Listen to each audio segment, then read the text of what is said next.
सिद्धेभ्यः ओम नमः सिद्धेभ्यः सिद्धं शुद्धं प्रणमीय जिनेन्द्रवरनेमि चन्दमकलङ्कं गुणरयन भूषणुदयं जीवसपरुवणं मोक्षम। बोलो देवादिदेव 1008 श्री श्रेयांसनाथ भगवान की जय। देवादिदेव 1008 श्री नेमिनाथ भगवान की जय। देवादिदेव 1008 श्री बाहुबली भगवान की जय। सिद्धांत चक्रवर्ती आचार्य श्री नेमि चंद्राचार्य महामुनिराज की जय। संत शिरोमणि आचार्य गुरुवर विद्यासागर जी महामुनिराज की जय। विद्याकुल शिरोमणि आचार्य श्री समय सागर जी महामुनिराज की जय। निर्यापक महाश्रमण मुनि पुंगव श्री सुधा सागर जी महामुनिराज की जय। समस्त मुनि संघ की जय। देखिएगा, गोमटसार जीव कांड के अध्ययन में जो प्ररूपनाएं हम पढ़ रहे हैं, उन प्ररूपनाओं में जो गुणस्थान है उसको आचार्य महाराज ने ये कहा था कि ये संक्षेप से वर्णन है, ये ओघ के अनुसार वर्णन है। चाहे संक्षेप कहो चाहे ओघ कहो, एक ही बात है। तो गुणस्थान का जो वर्णन आता है, अभी हमारे मन में ऐसा आता है कि भाई देखो, गुणस्थान तो बहुत कठिन है, थोड़ा कठिन लग रहा है। लेकिन आगम के परिप्रेक्ष्य में गुणस्थान का वर्णन संक्षेप से है। विस्तार से वर्णन किसका है? तो विस्तार से वर्णन मार्गनाओं का है। तो गोमटसार जीव कांड में हमको गुणस्थानों को भी पढ़ना है, मार्गनाओं को भी पढ़ना है, और धीरे धीरे धीरे एक एक कदम आगे बढ़ते हुए हम गुणस्थानों को भी समझेंगे और मार्गनाओं को भी हम समझेंगे। कल की कक्षा में प्रथम गुणस्थान का वर्णन हमने प्रारंभ किया था। उसके पूर्व प्रत्येक गुणस्थान में होने वाले भावों हमने समझा था। तो जो पहला गुणस्थान है उसमें औदयिक भाव, दूसरे गुणस्थान में पारिणामिक भाव, तीसरे गुणस्थान में क्षयोपशमिक भाव, चौथे गुणस्थान में तीनों भाव होते हैं। तीनों मतलब कौन से? औपशमिक भाव, क्षायिक भाव, क्षयोपशमिक भाव। पांचवे गुणस्थान में क्षयोपशमिक भाव, छठे गुणस्थान में क्षयोपशमिक भाव, सातवें गुणस्थान में क्षयोपशमिक भाव।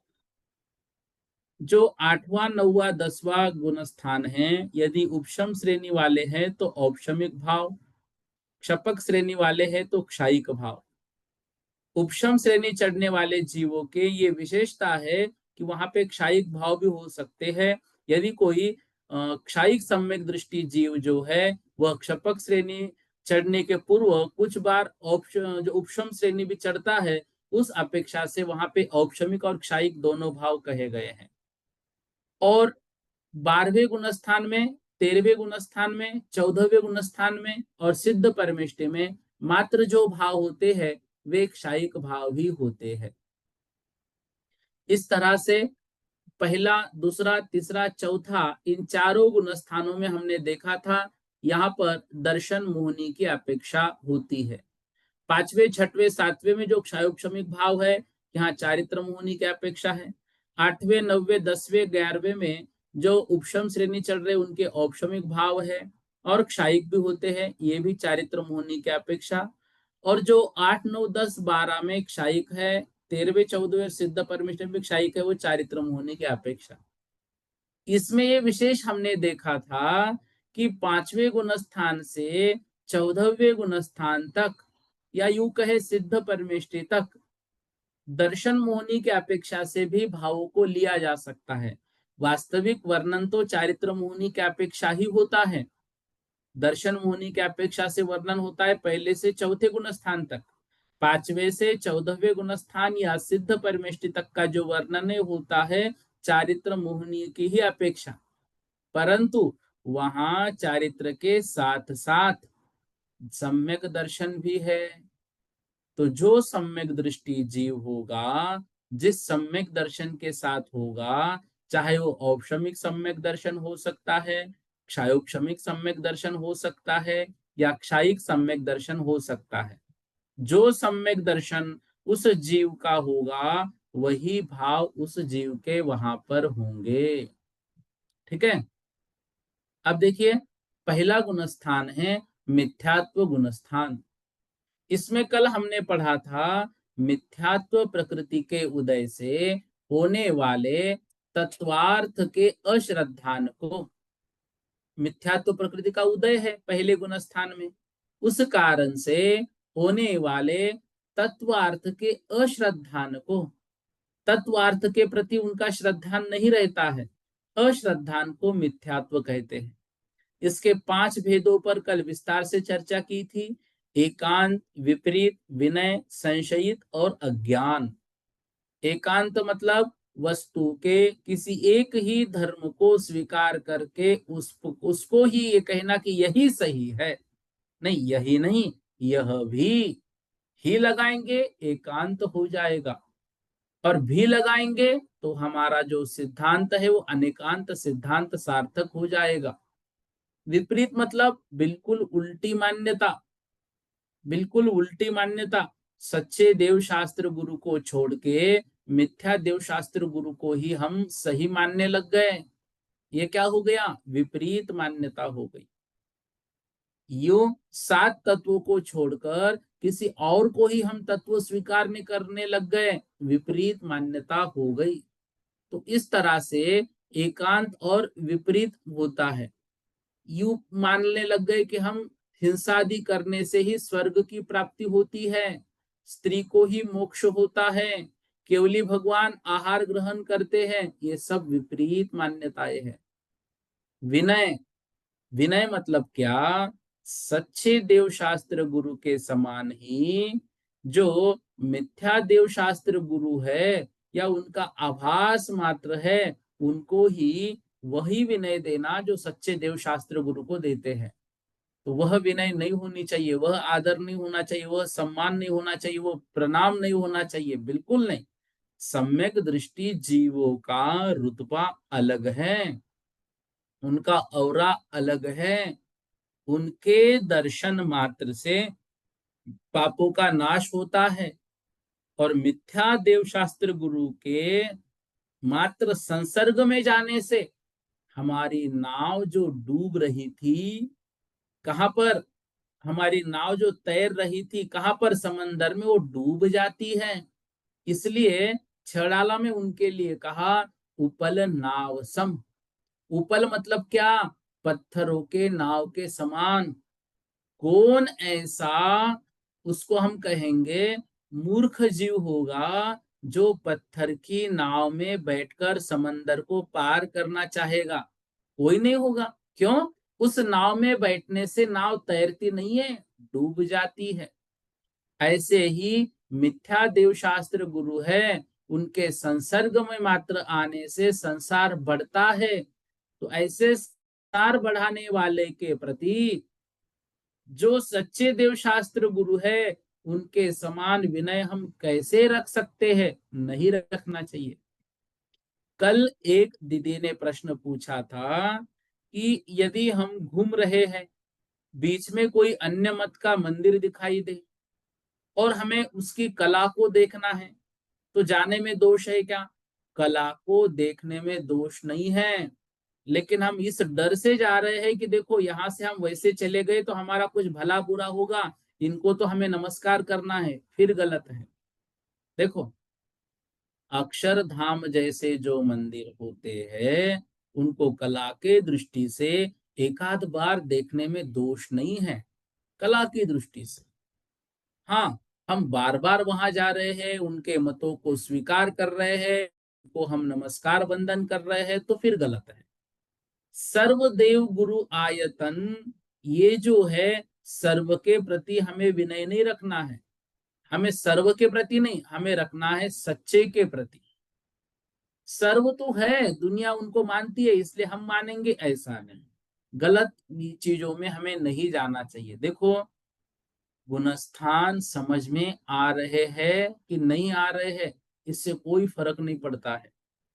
जो आगम पढ़ रहे हैं वह समझ में आ रहा है कि नहीं आ रहा है, इससे हमारा कोई नुकसान नहीं होता है।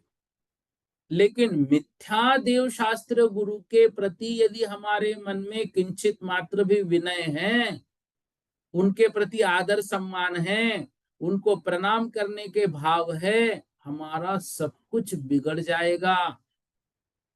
यह जो संसार जिसके लिए हमें मिला है वह समाप्त हो जाएगा।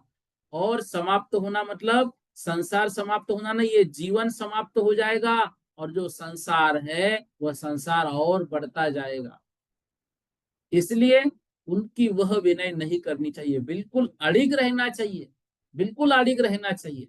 देखो, ये विनय का ठेका तो ऐसा लगता है ये हमने ही लेके रखा है, हमारे जैन मतावलंबियों ने। बताओ, हर जगह जाना हमारे लिए जरूरी है, हर जगह नमस्कार करना हमारे लिए जरूरी है, मित्र नाराज होंगे हमारे लिए जरूरी है। अरे, बाकी कोई देखो भगवान महावीर के मंदिर में आते हैं क्या? क्या वो भगवान महावीर के कोई समारोह में आकर हमारे साथ वैसे ही विनय करते हैं क्या? क्या वो वैसे ही भाव रखते हैं क्या? सब लोग अपने अपने मतों का पालन करते हैं और सब लोग अपने अपने को ही बड़ा मानते हैं। हमें हमारे हैं इसलिए बड़े नहीं मानना है, हमारे हैं इसलिए बड़े नहीं, हमारे हैं और वे हमारे ही हमें कल्याण को कराने वाले होंगे, संसार को हमारे समाप्त करने वाले होंगे, हमारे अनंत संसार को उंजलि मात्र करने वाले होंगे। ये सच्चे देव शास्त्र गुरु, और कोई नहीं। अच्छा नहीं है तो परीक्षा करके देखना चाहिए। आचार्य समंत भद्र महामुनिराज ने आप्त मीमांसा नाम का एक बहुत बड़ा ग्रंथ लिखा, और उन्होंने मीमांसा का अर्थ होता है परीक्षा, भगवान की परीक्षा ली कि भगवान, मैं जो गुण गुण करता हूँ, आपके गुणों को नमस्कार करता हूँ, तो ये गुण आगम में दिए हैं, इसमें आप खरे उतरते हैं क्या? नहीं, अगर उतरे तो ही नमस्कार करूंगा। देखो, सच्चे देव को या मिथ्या देव को परखना तो हमें चाहिए।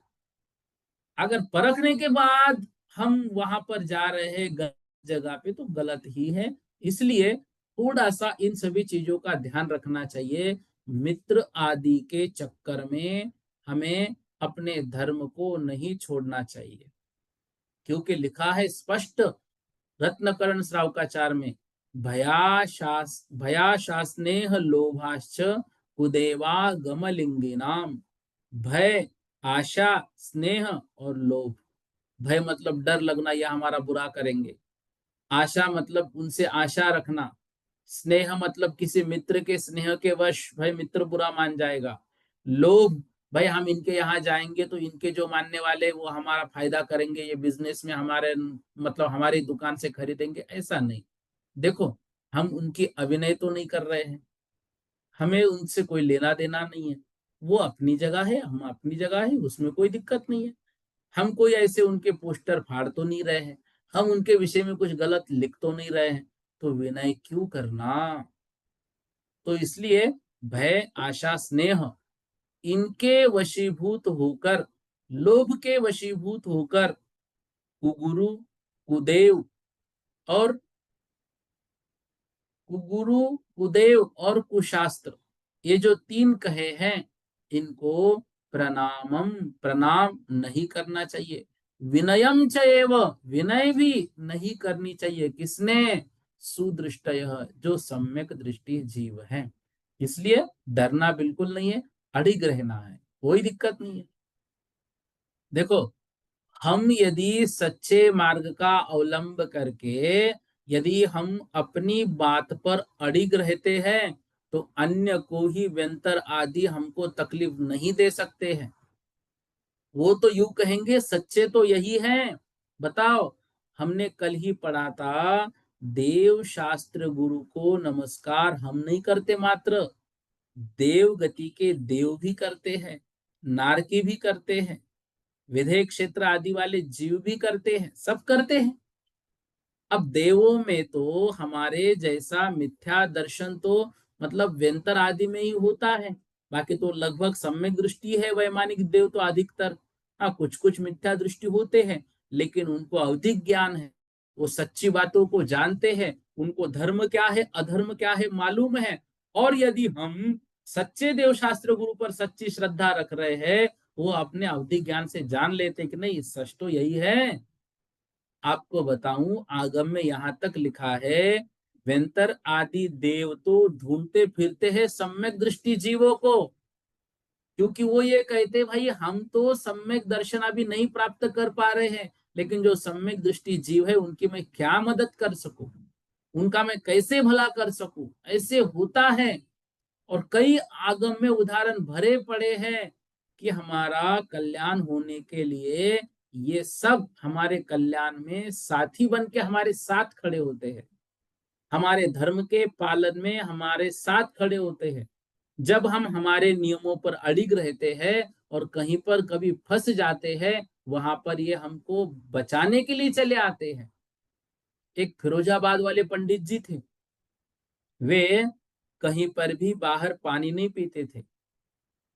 और एक दिन वो ट्रेन में सफर को जाते जाते उनकी ट्रेन जो है बहुत लेट हुई, धूप काले का दिन था, बहुत भयंकर धूप थी। और शाम को 5:30-6 बजे उनको गंतव्य स्थान पर पहुंचना था, लेकिन ट्रेन तो अभी बहुत लेट हो चुकी है, तो गंतव्य स्थान तो दूसरे दिन सुबह दिखा रहा था। इतनी ट्रेन लेट हो गई, अब क्या करें। उनके साथ में टिफिन में सौले के कपड़े रखे हुए थे, स्टील के टिफिन में पहले रखते थे सौले के कपड़े, वो ही सही रूप है। एक डिब्बे में हमने सौला रख दिया, वो डिब्बे हमने पॉलिथीन में रख दिया, पॉलिथीन किसी थैले में रख दी। ऐसा सौला होता है, नहीं है तो कम से कम अंदर पॉलिथीन में रखा और वो पॉलिथीन अन्य थैले में रख दी। हम सिर्फ थैली में सीधा धुए हुए धोती दुपट्टे डालते, वो सौला नहीं है, याद रखना। कभी भी पॉलीथीन दो ही होनी चाहिए। उत्कृष्ट तो ये है स्टील का डिब्बा हो, उसमें धोती दुपट्टा सौले के रखे हो, और वो डिब्बा किसी पॉलीथीन में रखा हो और वो पॉलीथीन फिर बैग में रखी हो। ऐसे लेकर निकल गए थे। क्या करे वो पंडित जी फिरोजाबाद वाले। अब स्टेशन के बाहर आते हैं, वो उनके जो वस्त्र है वो एक रूम में फटक से चेंज करते, क्योंकि वहां पे अनाउंस हो गया था 1-1.5 घंटा ट्रेन यहीं पे खड़ी रहेगी, क्योंकि विलंब से जा रही थी, उसमें कुछ काम था। अब वो आ गए, कपड़े अपने चेंज कर लिए, बाहर गए, ढूंढ रहे कि क्या कुछ मिलेगा, क्योंकि अभी 6 बजने को है, पानी नहीं पिया है सुबह से और धूप बहुत है। और फिर वो एक स्टेशन में, मेरे ख्याल से अंकलेश्वर के पास में, उसका नाम भी मुझे याद है, मैं भूल रहा हूँ स्टेशन का नाम, तो वहां पर वो बाहर आए और उनको वहां पे स्टेशन के बाहर ही एक कुआं दिख गया। कुआं दिखा, उन्होंने देखा बाजू में रस्सी भी रखी हुई है, अच्छा छन्ना भी रखा हुआ है। आश्चर्यचकित हो गए, भाई इतना सब कुछ यहाँ पे कैसे। गए, प्यास लगी थी, जल्दी से कुएं से पानी निकाला, पानी को छाना, जीवानी की, जीवानी वापस कर दी, पानी पी लिया, पानी पी लिया, पानी पी लिया, जितना पी सकते उतना पानी पी लिया।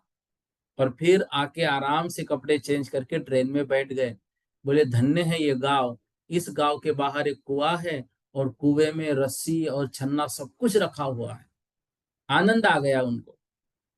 और फिर वो अगले कभी 2-4 महीनों बाद फिर उस स्टेशन पे आए और फिर अपने साथियों को बताते कि देखो ऐसा मैं एक बार यहाँ पे फंसा था, ऐसा ऐसा यहाँ पे सब कुछ है, मैंने देखा है। सब लोग बोले अच्छा चलो हम भी वो कुआं देखे, वो रस्सी देखे, वो बाल्टी देखे, वो छन्ना देखे, कौन इतनी अच्छी व्यवस्था यहाँ पर करके रखता है।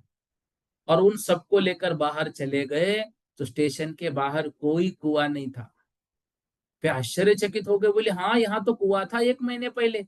वहां सब आजू बाजू वाले लोगों को पूछने लगे यहाँ तो कुआं था। बोले नहीं साहब हम तो कब से यहाँ रहते। अरे नहीं यहाँ पे कुआं था, हो सकता है तुम लोगों ने उसको बंद कर दिया हो अपने कंस्ट्रक्शन के काम में। नहीं साहब, बोले हम यहाँ सालों से रहते हैं। बहुत सारे अलग अलग दुकानदारों से पूछा, बोले नहीं सालों से हम रहते, कोई कुआं नहीं है। तब उनके समझ में आया कि मेरी तो यह व्यवस्था किसी व्यंतर आदि देवों ने करके रखी है। इस तरह से हम हमारे धर्म के पालन में आगे बढ़ेंगे ना, तो व्यंतर आदि हमारी मदद करेंगे। इसलिए कभी भी किसी से भी डरना नहीं, बिल्कुल अड़िग रहना। और अपना अडिग रहकर ही काम करना, क्योंकि मिथ्या दर्शन में हमको नहीं जाना है।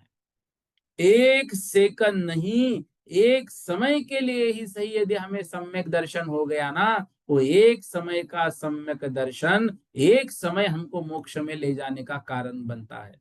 एक समय का सम्यक दर्शन उतना ही हो जाए, उतनी श्रद्धा हो जाए, बस बहुत है। यह पंचम काल में मनुष्य पर्याय लेना हमारा सार्थक हो जाएगा, यूं याद रखना। इसलिए डरना बिल्कुल भी नहीं है, विकल्प बिल्कुल भी करना नहीं है। ठीक है। संशयित जो देशांतर व कालांतर अन्यथा भाव होने से मति में दुविधा होना, भाई ऐसा कैसे हो सकता है, वहां तो ऐसा होता है, यहाँ ऐसा क्यों होता है, संशय करना। वे धर्म में तो ऐसा है, हमारे यहाँ पर क्यों नहीं, क्या सच है कि झूठ है, संशय कभी भी धर्म में नहीं रखना।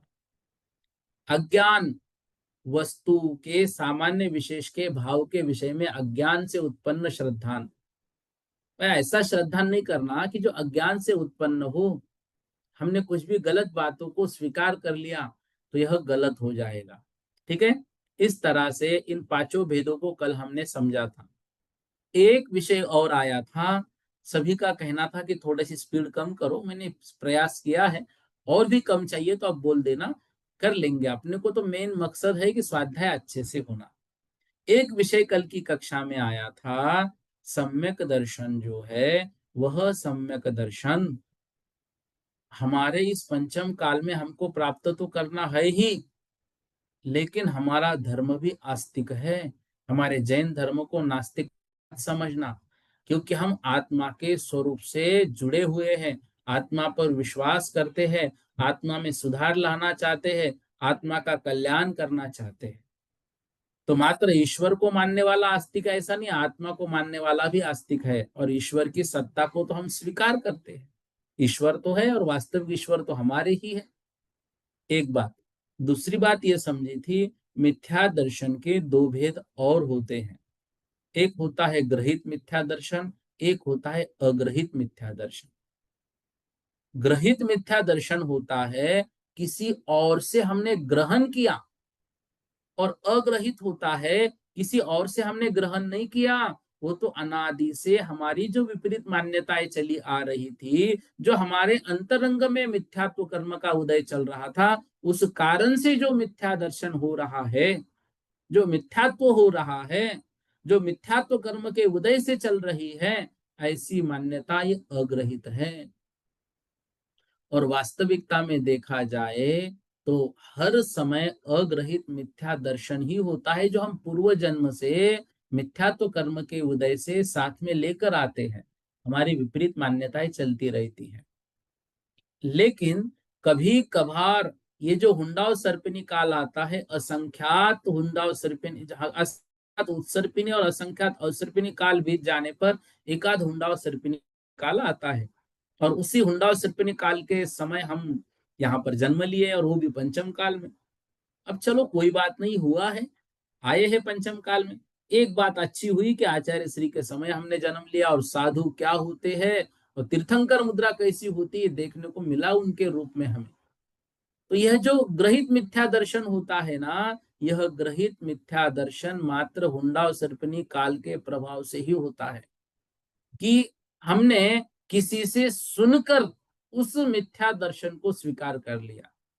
क्योंकि ये 363 मतों का जो प्रचलन है, ये मात्र हुंडा सर्पिनी काल के समय ही चलता है। बाकी अग्रहित मिथ्या दर्शन होता है। ग्रहित इसलिए नहीं होता है क्योंकि जब 363 जैसे अन्य मिथ्या मत चलेंगे नहीं, तो उन मतों को हम स्वीकार क्यों करेंगे, या उनके मतों वाले अपना उपदेश क्यों देंगे। तो कोई मिथ्या उपदेश देने वाला होगा नहीं, तो उनसे हम ग्रहण करेंगे नहीं। फिर वहां पे यदि हुंडा सर्पिनी काल के अन्य कालों में मिथ्या दर्शन होता है, तो वो फिर क्यों होता है, उसका कारण हमने समझा था, उसका हेतु हमने समझा था। उस समय वो जीव अरिहंत की ही पूजन आदि करते हैं, लेकिन उनको कुल देवता मानकर पूजन करते हैं, उनसे डरकर उनकी पूजन करते हैं, उनका श्रद्धांश सही सही नहीं होता है। और जो कर्म के क्षय के लिए, अपने आत्मा को उन्नत करने के लिए भगवान के समान गुणों को प्राप्ति के लिए जो उस समय नमस्कार करते हैं वो सम्यक दृष्टि होते हैं, बाकी सब मिथ्या दृष्टि होते हैं। यह विषय कल की कक्षा में हमने अलग समझा था, इस विषय को भी हमको थोड़ा सा याद रखना है।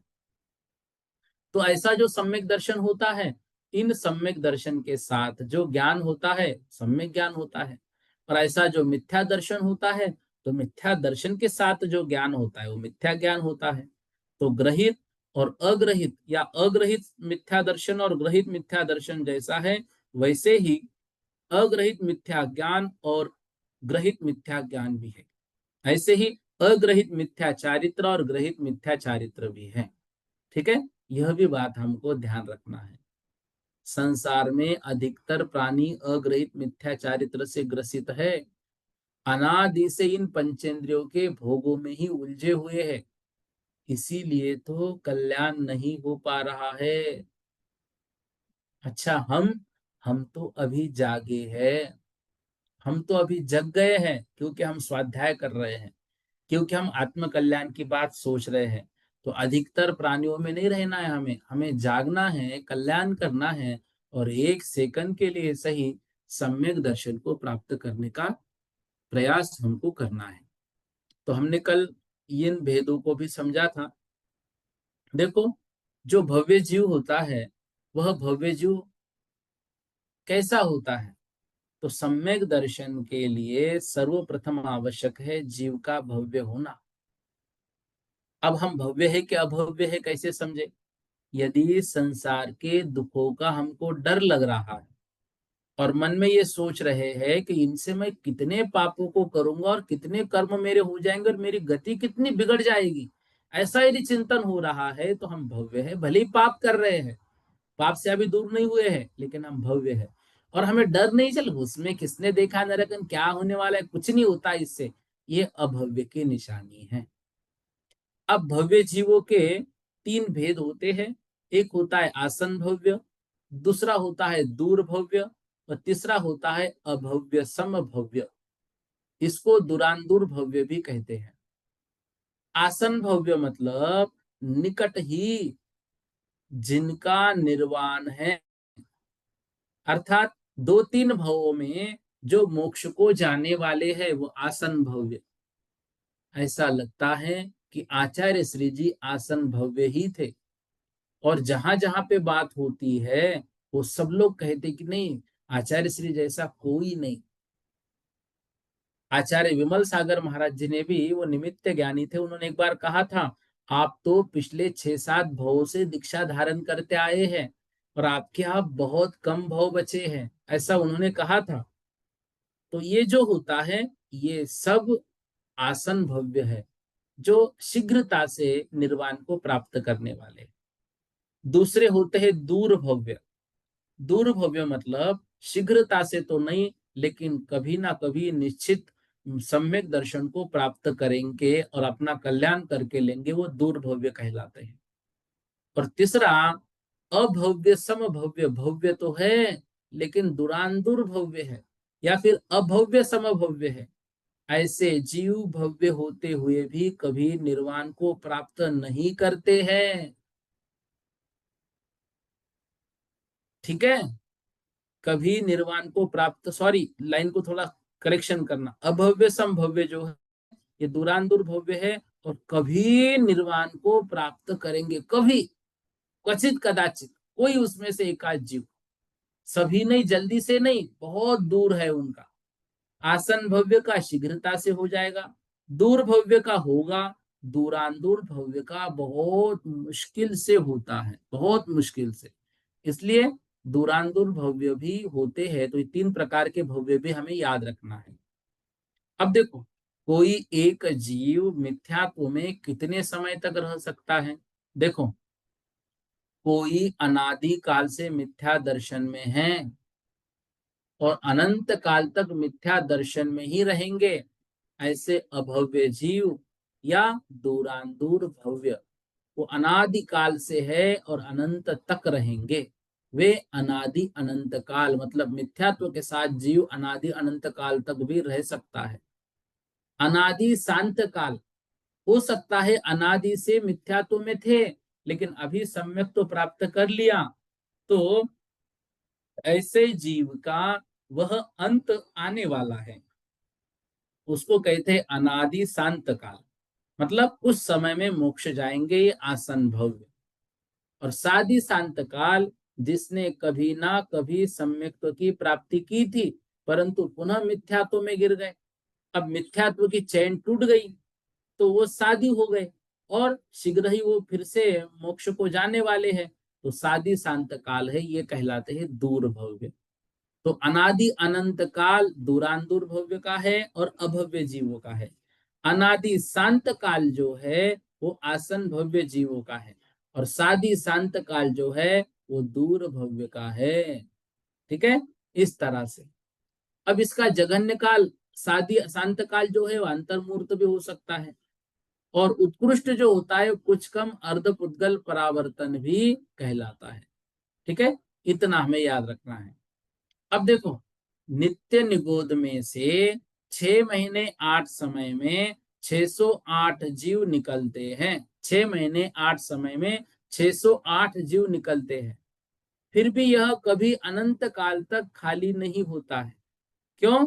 6 महीने 8 समय में 608 जीव नित्य निगोद से भले ही निकल रहे हैं, लेकिन वह अक्षय अनंत राशि है। नित्य निगोद कभी खाली नहीं होगा, वो भरा रहेगा। 6 महीने 8 समय में नित्य निगोद से 608 जो इस राशि में आ गए, इस राशि में से मतलब इस मध्य लोक से 608 जीव नियम से मोक्ष भी जाने वाले हैं 6 महीने 8 समय में। ठीक है, तो नित्य निगोद में सिर्फ भव्य जीव ही पाए जाते हैं। अभव्य जीव चारों गतियों में पाए जाते हैं, इतर निगोद में पाए जाते हैं। जिस भव्य जीव ने त्रस पर्याय की प्राप्ति कर ली, वह कभी ना कभी निर्वाण की प्राप्ति करेगा, वह भावी भगवान है। देखो, ये आगम के शब्द हैं।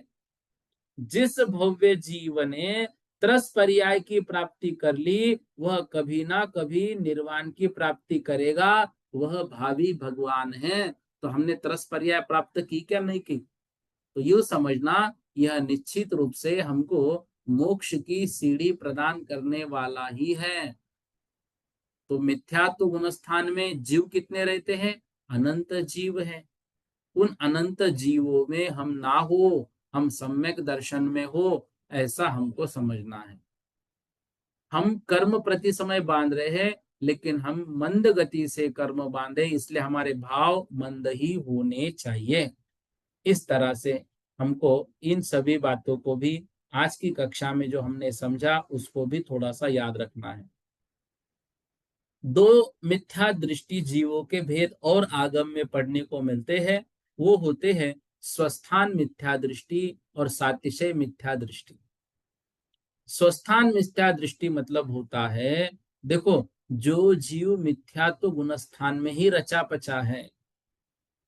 भाई कोई कहे देखो ये अभी समय स्वाध्याय का है 7:15 से 8 तक, सब लोग स्वाध्याय करो। अरे हमें नहीं करना, हमें तो टीवी देखने में आनंद आता है, हमें तो सोने में आनंद आता है, हमें तो मोबाइल देखने में आनंद आता है, हमें तो इधर उधर की बातें करने में आनंद आता है।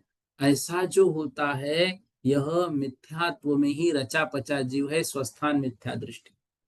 और सातिशय मिथ्या दृष्टि, जो जीव नियम से अंतर मुहूर्त के बाद सम्यक्त्व की प्राप्त करने वाला है, तो वह जीव पहले से चौथे में जाएगा या पांचवें में जाएगा, या हो सकता है सातवें में जाएगा, ऐसा हो सकता है। इसलिए ऐसा जीव जो है वह पांचवें लब्धि मतलब करण लब्धि में पहुंच जाता है, वह सातिशय मिथ्या दृष्टि जीव कहलाता है। ठीक है, तो लब्धियों को भी हमने समझा था, क्षायोपशम लब्धि, विशुद्धि लब्धि, देशना लब्धि, प्रायोग्य लब्धि और करण लब्धि। तो सातिशय मिथ्या दृष्टि जीव करण लब्धि वाला जीव होता है। ठीक है, इस तरह से हमको ये सातिशय और स्वस्थान मिथ्या दृष्टि जीव जो है, यह भेद भी हमको याद रखने हैं। ये परीक्षा में नहीं आएंगे, जो अलग विषय आपको बताया जा रहा है, लेकिन एक समझने के हिसाब से ये सब बातें हमको ध्यान रखनी है। ठीक है, कुछ बातें देखो, कल भैया ने प्रश्न पूछा था कि जैसे स्थिति कांडक घात शब्द है, तो स्थिति कांडक घात मतलब स्थिति को और कम और कम और कम करते जाना, स्थिति कांडक, स्थिति का कांड करना, स्थिति कांडक घात। अनुभाग कांडक घात, जो प्राप्त प्रकृतियां होती है उनका अनुभाग मतलब अनुभव देना, वो हीन हीन होते जाना, अनुभाग कांडक घात। गुण संक्रमण किसे कहते हैं? पाप प्रकृतियों का अपनी सजातीय पुण्य प्रकृतियों में परिवर्तन हो जाना। जैसे दुख का उदय आना वाला था असाता का, लेकिन वो साता रूप परिवर्तित हो जाना। स्थावर में जन्म लेने वाले थे, लेकिन अच्छा काम किया, तरस में जन्म ले लिया, ये गुण संक्रमण कहलाता है। गुण श्रेणी निर्जरा, असंख्यात गुण श्रेणी निर्जरा को, ये गुण श्रेणी निर्जरा मतलब गुणित गुणित गुणित होकर क्या करना, वह उदय में आना, ये गुण श्रेणी निर्जरा कहलाती है। स्पर्धक मतलब होता है कर्मों की फलदान शक्ति, कर्मों की फलदान शक्ति। जात्यंतर प्रकृति मतलब होता है, देखो जो भी कर्म प्रकृतियां है वो दो प्रकार से होती है। कुछ होती है सर्वघाती, कुछ होती है देशघाती। सर्वघाती मतलब जो संपूर्ण का घात करे, और देशघाती मतलब जो थोड़े से अंश का घात करे। तो जो जैसे केवल ज्ञानावरण कर्म प्रकृति है, ये सर्वघाती है, क्योंकि केवल ज्ञान का कभी अंश प्रकट नहीं होता। जो मति श्रुत आदि ज्ञान है ये देशघाती है, क्योंकि थोड़ा थोड़ा इनका अंश प्रकट होते रहता है जीव का। तो ये सर्वघाती देशघाती जो है। समय हमारा हो गया, अगली कक्षा 8 बजे शुरू होती है, इसलिए इसको हम कल की कक्षा में लेंगे। 2 मिनट बस आपको प्रश्न के लिए मैं समय दे रहा हूँ। हाँ, श्रीमती रज्जो दीदी जी जैन बोलिएगा। जय जय भैया जी। जय ये जो जिनेन्द्र। आपने ग्रुप बनाया है, क्या कोई ग्रुप है जो आप हाँ है पढ़ा ना, रहे मैंने हैं? सप्तम वर्ष का। तो इस ग्रुप में हम कैसे ऐड हों? ये देखो मैसेज में मैंने अपना नंबर आपको भेजा है अभी, ठीक है? वो मेरा नंबर अच्छा, देख लेना, उस पर मुझे व्हाट्सअप कर देना, ठीक है। तो मैं आपको जोड़ दूंगा, ठीक। और जो आपके नोट्स हमें दिखाई दे रहे हैं, ये ग्रुप में हाँ वो भी मिलेंगे नोट्स क्या? उसी में आ जाएंगे, आप ग्रुप पे भेज देना, आप मुझे ग्रुप में जोड़ दूंगा, ठीक है। अच्छा जी, अच्छा। जी जी। अच्छा, ये जो गाथाएं हैं, ये हाँ। प्राकृत में भाषाएं गाथाएं हैं, तो इसका जो नीचे लाइनें दी हुई है, संस्कृत अनुवाद है उनका? आपके ग्रंथ में दी होंगी तो संस्कृत अनुवाद होगा उसका वो। हाँ, ग्रंथ में दी हुई है, जीव कांड, हाँ हाँ, गोमर ठीक सार है, जीव वो कांड में। संस्कृत अनुवाद होगा। श्रीमद वैसे ग्रंथ का राजचंद्र, नाम क्या है आपके?